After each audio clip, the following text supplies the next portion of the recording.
Dear students, আশা কৰোঁ সকলোৱে ভালে আছা আৰু সকলোকে মোৰ দৰ্পণকম ইউটিউব চেনেলৰ ফালৰ পৰা আন্তৰিক অভিনন্দন জনাইছোঁ। মই আজি তোমালোকৰ পাঠ্যপুথিত থকা এখন গদ্য যিখনৰ নাম হ'ল আনন্দৰাম বৰুৱা, আৰু আনন্দৰাম বৰুৱাৰ বিষয়ে লিখিছে কোনে? উপেন্দ্ৰ চন্দ্ৰ লেখাৰুৱে। আনন্দৰাম বৰুৱাৰ পিতৃ আৰু মাতৃৰ নাম কি আছিল? যে পিতৃৰ নাম আছিল গৰ্গৰাম বৰুৱা আৰু মাতৃৰ নাম আছিল দুৰ্লেভেশ্বৰী। কেতিয়াবা এনেকুৱা কুৱেশ্যনো হ'ব পাৰে যে আনন্দৰাম বৰুৱা পাঠটোৰ লিখক কোন? উপেন্দ্ৰ চন্দ্ৰ লেখাৰু। আৰু উপেন্দ্ৰ চন্দ্ৰ লেখাৰুৰ জন্মৰ চন আৰু মৃত্যু চনটো ইয়াতে দি দিছোঁ, চাই ল'বা।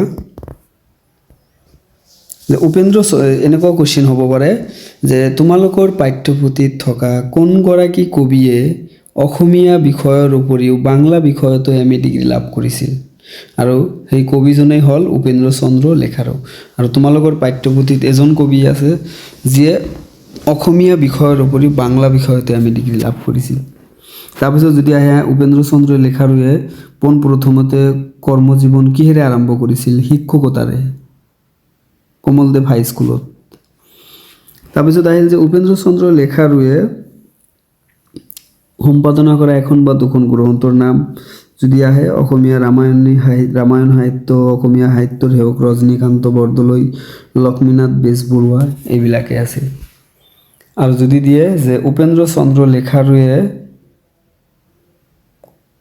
অনুবাদ কৰা এখন বা দুখন গ্ৰন্থৰ নাম, এটা হ'ল ধৰ্মপদ, এটা হ'ল শ্ৰী শ্ৰী ৰামকৃষ্ণৰ উপদেশ, আৰু এটা হ'ল এন গাৰ্ডেন। এনেকুৱাও হ'ব পাৰে যে এন গাৰ্ডেন গ্ৰন্থখনৰ লিখক কোনোবা ইয়াৰত আহিছিল, এইটো মানে ফাইনেলত নহয়, প্ৰি ফাইনেলত কোনোবা ইয়াৰত দিছিল, পাহৰি গৈছোঁ। যে এন গাৰ্ডেন গ্ৰন্থখনৰ লিখক কোন? যে এন গাৰ্ডেন গ্ৰন্থখনৰ লিখক হ'ল উপেন্দ্ৰ চন্দ্ৰ লেখাৰু। আৰু 1970 চনত দিঙত এখন সাহিত্য সভা অনুষ্ঠিত হৈছিল, যিখন সাহিত্য সভাৰ অধিৱেশনৰ সভাপতি আছিল কোন? উপেন্দ্ৰ চন্দ্ৰ লেখাৰু। তাৰপিছত চোৱা শব্দৰ অৰ্থ। প্ৰকৃষ্ট, উত্তম বা শ্ৰেষ্ঠ 2019ত আহিছিল। অনিয়া অনি, পৰস্পৰে দায়িত্ব অস্বীকাৰ কৰা। গতিকে 2026ৰ কাৰণে শব্দৰ অৰ্থ দুটাই পঢ়িবা, তাৰে ভিতৰত অনিয়া অনিটো বেছি ইম্পৰ্টেণ্ট, ঠিক আছে। আনন্দৰাম বৰুৱাৰ জীৱনৰ মূল মন্ত্ৰ কি আছিল? 2018 আৰু 23ত আহিছিল, কি আছিল? কৰ্ম। এইয়া এন গাৰ্ডেনৰ অনুবাদ গৰাকীৰ নাম কি? চোৱাই যে 2020ত আহিছিল আনন্দৰাম বৰুৱা। এইটো টাইপিং মিষ্টেক হৈছে, এইটো হ'ব উপেন্দ্ৰ চন্দ্ৰ লেখাৰু। যে এন গাৰ্ডেন গ্ৰন্থখনৰ অনুবাদকাৰীৰ নাম কি আছিল? যে উপেন্দ্ৰ চন্দ্ৰ লেখাৰু। তাৰপিছত আনন্দৰাম বৰুৱাই ল'ৰাকালতে কণ্ঠস্থ কৰা গ্ৰন্থখনৰ নাম কি আছিল? 2020ত আহিছিল অমৰ কোষ। উপেন্দ্ৰ চন্দ্ৰ লেখাৰুৱে সম্পাদনা কৰা বৃহৎ কলেবৰৰ গ্ৰন্থখনৰ নাম কি? 2017ত আহিছিল, এইটো হ'ল কথা গুৰু চৰিত। তাৰপিছত চোৱা তোমাৰে আনন্দ বৰুৱাই কবিতা শাৰী দুটা ক'ৰ পৰা তুলি দিয়া হৈছে? 2020 আৰু 22ত আহিছিল, যে তোমাৰে আনন্দ বৰুৱাই কবিতা শাৰী দুটা লক্ষ্মীনাথ বেজবৰুৱাৰ অসম সংগীত নামৰ কবিতাৰ পৰা তুলি দিয়া হৈছে। তাৰপিছত আহিছিল মানুহৰ সাৰ বস্তু কি? কাৰ মূৰ্তি পূজনীয়? যে অকল মানুহৰ সাৰ বস্তু কি? 2014ত আহিছিল আৰু 25ত আহিছিল। যে কাৰ মূৰ্তি পূজনীয়? আনন্দৰাম বৰুৱাৰ মূৰ্তি পূজনীয়। উপেন্দ্ৰ চন্দ্ৰ লেখাৰুৰ সম্পাদিত গ্ৰন্থ দুখনৰ নাম কি? 2018 ভক্তি বিবেক আৰু কথা সাহিত্য। ভাৰতীয় প্ৰশাসনিক সেৱাত নিযুক্তি লাভ কৰা প্ৰথমগৰাকী অসমীয়া লেখকৰ নাম লিখা। 2019 আনন্দৰাম বৰুৱা। ইয়াৰে আৰু এটা কুৱেশ্যন আছে যে ভাৰতীয় প্ৰশাসনিক সেৱাত নিযুক্তি লাভ কৰা প্ৰথমগৰাকী অসমীয়া কোন আছিল? আনন্দৰাম বৰুৱা। আৰু পঞ্চমগৰাকী ভাৰতীয় কোন আছিল? সেইটোও আনন্দৰাম বৰুৱা। আছে কুৱেশ্যনটো পিছত পাম। যে প্ৰাগজ্যোতিষপুৰ সম্ভৱম বুলি কৈ কোনে বিশেষ গৌৰৱ লাভ কৰিছিল বা অনুভৱ কৰিছিল? 2022 আহিছিল আৰু এইটো আছিল তোমাৰ আনন্দৰাম বৰুৱা। তাৰপিছত চোৱা, আনন্দৰাম বৰুৱাই কিয় চিৰকুমাৰ ব্ৰত অৱলম্বন কৰিছিল? 2024 আহিছিল যে আনন্দৰাম বৰুৱা কৰ্মত এনে একনিষ্ঠভাৱে লিপ্ত আছিল যে জ্ঞান চৰ্চাৰ অনুৰাগ তেওঁৰ ইমানেই প্ৰবল আছিল যে তাৰ বাবে তেওঁ চিৰকুমাৰ ব্ৰত অৱলম্বন কৰিছিল। তাৰপিছত আনন্দৰাম বৰুৱাই কলকাতাৰ কোন কলেজৰ পৰা আইনৰ স্নাতক ডিগ্ৰী লাভ কৰিছিল? 2024 আহিছিল যে কলকাতাৰ প্ৰেচিডেন্সি কলেজৰ পৰা আইনৰ স্নাতক ডিগ্ৰী লাভ কৰিছিল। কিমান চন? 1869। তাৰপিছত চোৱা যে অসমীয়া আৰু ভাৰতীয় হিচাপে ভাৰতীয় প্ৰশাসনিক সেৱাত প্ৰতিযোগিতাত আনন্দৰাম বৰুৱাৰ স্থান কি আছিল? 2023 আহিছিল যে আনন্দৰাম বৰুৱা আছিল ভাৰতীয় প্ৰশাসনিক সেৱাত প্ৰথমগৰাকী অসমীয়া বা নিযুক্তি লাভ কৰা প্ৰথমগৰাকী অসমীয়া আৰু পঞ্চমগৰাকী ভাৰতীয়। 2023 আহিছিল 2 মাৰ্কৰ কোশ্চিন এইটো।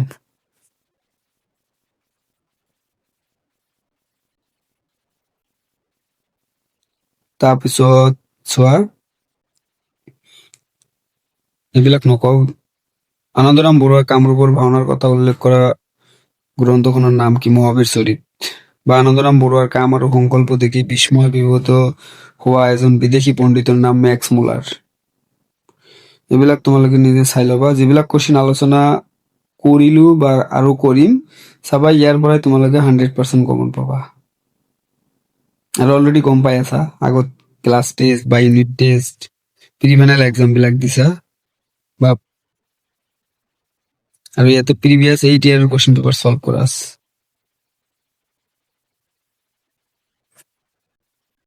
ওৱান মাৰ্কৰ কোশ্চিন পাৰ্ট ভিত্তিক চাই যোৱা। আনন্দৰাম বৰুৱাৰ জন্ম ক'ত হৈছিল?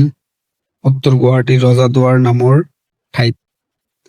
ভাৰতত শিক্ষা শেষ কৰি আনন্দৰাম বৰুৱা কলৈ গৈছিল? সুদূৰ ইউৰোপলৈ গৈছিল। আনন্দৰাম বৰুৱাই কোনখন গ্ৰন্থত কামৰূপ ভাওনাৰ কথা উল্লেখ কৰিছে? মহাবীৰ চৰিত। আনন্দৰাম বৰুৱাৰ কাম আৰু সংকল্প দেখি বিস্ময়াভিভূত হোৱা বিদেশী পণ্ডিতজনৰ নাম কি আছিল? Max Müller. আনন্দৰাম বৰুৱাৰ জীৱনৰ মূল মন্ত্ৰ কি আছিল? কৰ্ম। তাৰপিছত চোৱা 2 মাৰ্কৰ কোশ্চিন পাৰ্ট ভিত্তিক যে আনন্দৰাম বৰুৱাৰ কোনবোৰ গুণ সদায় অনুকৰণ কৰিবলগীয়া? আনন্দৰাম বৰুৱাৰ জীৱনত যিবিলাক আদৰ্শ দেখুৱাই গৈছে সেইবোৰ গুণ সদায় অনুকৰণ কৰিবলগীয়া। নিজৰ জন্মভূমি তথা পৰিয়ালৰ প্ৰতি থকা শ্ৰদ্ধা, দেশভক্তি, একাগ্ৰতা, পৰিশ্ৰম, মনোবল, কৰ্মস্পৃহা, অনুসন্ধান স্পৃহা আৰু তেওঁ দেখুৱাই যোৱা আন আদৰ্শবোৰ সদায় আমি অনুকৰণ কৰা উচিত। নাম্বাৰ 2, আনন্দৰাম বৰুৱাৰ সময়ত ভাৰতীয় মানুহে ইউৰোপলৈ যাবলৈ কিয় সাহস কৰা নাছিল? যে উচ্চ শিক্ষা লাভৰ বাবে আনন্দৰাম বৰুৱাই ইউৰোপলৈ যোৱাৰ সময়ত পথ আছিল অতি দুৰ্গম, মানে বেয়া। ৰাস্তা ঘাটবিলাক খুবেই বেয়া আছিল।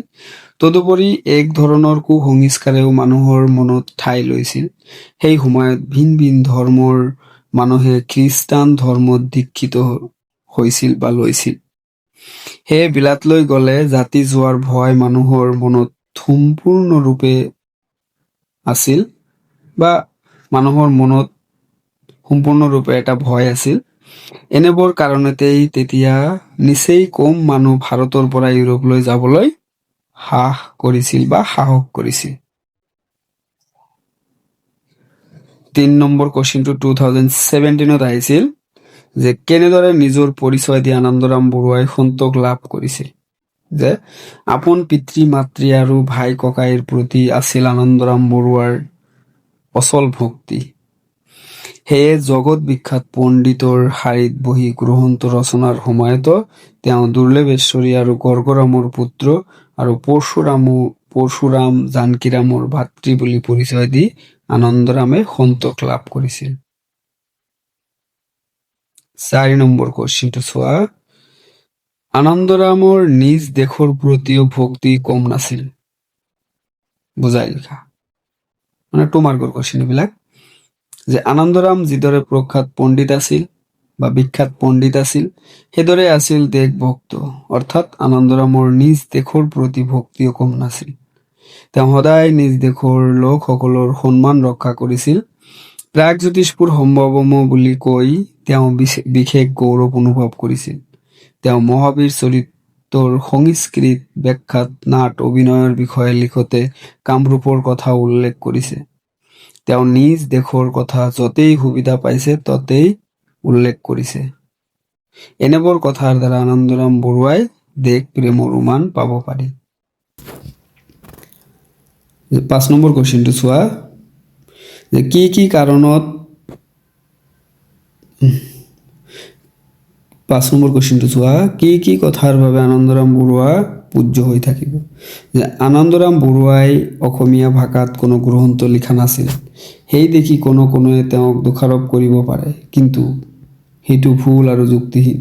তেওঁ কি নকৰিলে সেইবোৰ লৈ নাচাই তেওঁ কি কৰিলে তাক চালেহে তেওঁৰ আচল পৰিচয় পোৱা যাব। এজন মানুহে সকলোবোৰ কাম কৰা অসম্ভৱ। বিশেষকৈ সংস্কৃত সাহিত্য আৰু টাইপিং মিষ্টেক হৈছে ইয়াতে আৰু সংস্কৃত ভাষাকে আনন্দৰাম বৰুৱাই ভাল পাইছিল। তাৰ বিশেষ চৰ্চা কৰি নিজ প্ৰতিভাৰে তেওঁ জগতত চিৰকাললৈ অসমীয়াৰ সন্মান বঢ়াই থৈ গৈছিল। জ্ঞান চৰ্চাৰ ক্ষেত্ৰত অসমীয়াৰ পক্ষে নৱযুগৰ সূচনা কৰি আন অসমীয়াক দেশৰ উন্নতিৰ পথৰ ইংগিত দি গ'ল। দেশৰ প্ৰতি এয়াই আছিল তেওঁৰ মহৎ দান বুলি লেখকে কৈছে, যাৰ বাবে তেওঁ সদায় পূজ্য হৈ থাকিব। এতিয়া চোৱা দীঘল কুৱেশ্যনবিলাক আলোচনা নকৰোঁ, তোমালোকে নিজে চাই ল'বা। 100% নোটছ আছে ইয়াতে। আৰু এতিয়াৰ পৰা এটা লেচনৰ দুটাকৈ ভিডিঅ' পাবা। এটা পাবা নোটছৰ ভিডিঅ' আৰু এটা পাবা পুৰা লেচনটোৰ লেকচাৰ টাইপ, মানে ক্লাছৰ নিচিনা ডাইৰেক্ট লেকচাৰ পাবা। এইটো যাৰ যোনটো ভাল লাগে তাতে চাই ল'লে হ'ল, কিন্তু কমন পাবা। যিকোনো সেইটোত চালেও 100% কমন, এইটো চালেও 100% কমন। তাতে অকল নোটছবিলাক এনেকৈ দিয়া নাথাকিব, মুখেৰে কৈ যাম। আৰু ইয়াতে ডাইৰেক্ট নোটছবিলাক দিয়া আছে আৰু কোনটো কুৱেশ্যন কোন চনত আছে সেইটো দিয়া আছে। আৰু 2026ৰ কাৰণে তোমালোকে দুটা লেচন বেছি ভালকৈ পঢ়িব লাগিব দীঘল কুৱেশ্যনৰ কাৰণে। এটা হ'ল আনন্দৰাম বৰুৱা, তাৰপিছত আৰু এটা হ'ল তোমাৰ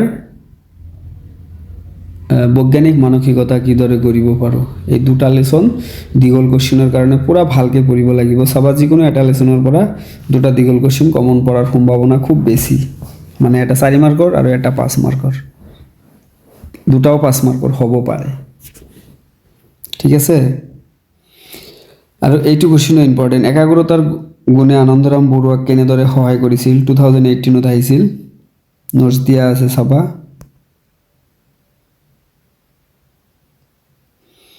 তাৰপিছত এইটো কুৱেশ্যনো ইম্পৰ্টেণ্ট যে প্ৰসংগ সংগতি দৰ্শাই ব্যাখ্যা কৰা। 2019ত আহিছিল। কৰ্মই জীৱন আৰু কৰ্মহীনতাই প্ৰকৃত মৃত্যুস্বৰূপ।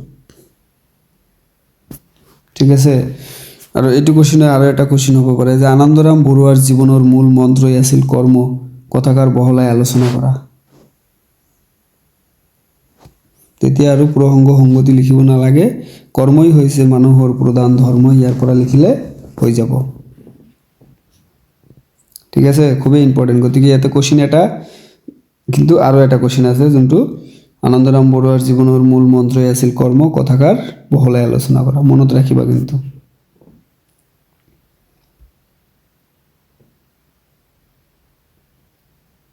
চাৰি নম্বৰটো নালাগে, 5 নম্বৰ কুৱেশ্যনটো পঢ়িব লাগিব এইবাৰ।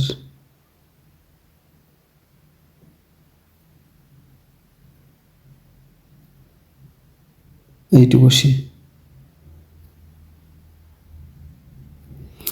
প্ৰাচ্য আৰু পাশ্চাত্যৰ সমন্বয় সাধনত আনন্দৰাম বৰুৱাই কেনে অৱদান আগবঢ়াই গৈছে বুজাই লিখা। 2017 and 20ত আহিছিল।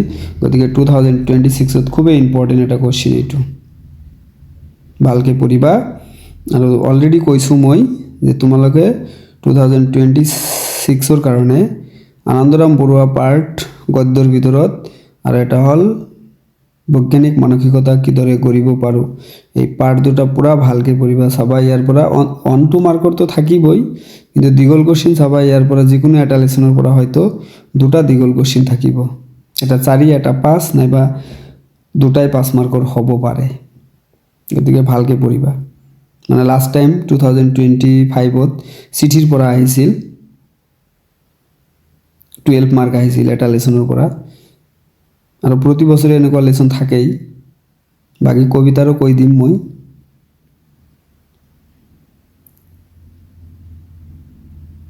কবিতাৰ ইয়াতে কৈয়ে যাওঁ, কবিতাৰ মুঠৰ ওপৰত 4টা কবিতা পঢ়িবা ভালকৈ। বৰগীত, বিশ্বকণিকৰ, উভতি নোহোৱাৰ কবিতা আৰু আঘোণৰ কুঁৱলী।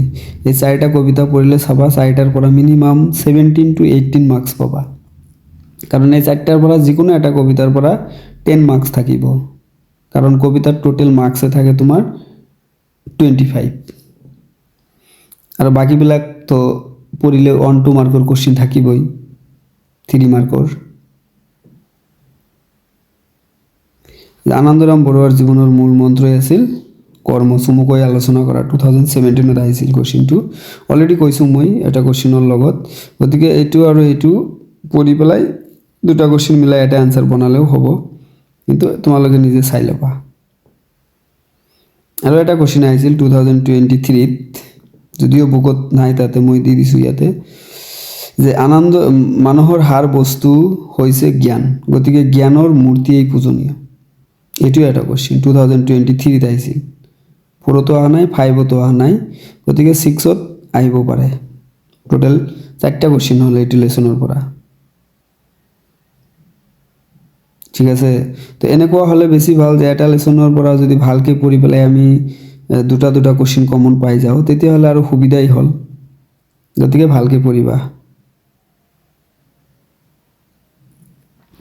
ঠিক আছে, আশা কৰোঁ সকলোৱে লেচনটো ভালকৈ বুজি পাইছা, আৰু মোৰ এনেকুৱা লেচনৰ ভিডিঅ' পোৱাৰ কাৰণে মোৰ এই দৰ্পণ অসম ইউটিউব চেনেলটো ছাবস্ক্ৰাইব কৰিবা, লগতে নিজৰ বন্ধু বান্ধৱীবিলাকৰ লগত শ্বেয়াৰ কৰিবলৈ পাহৰি নাযাবা, আৰু সকলোৱে সদায় ভালে থাকা, সুস্থ থাকা তাৰে কামনা কৰিছোঁ।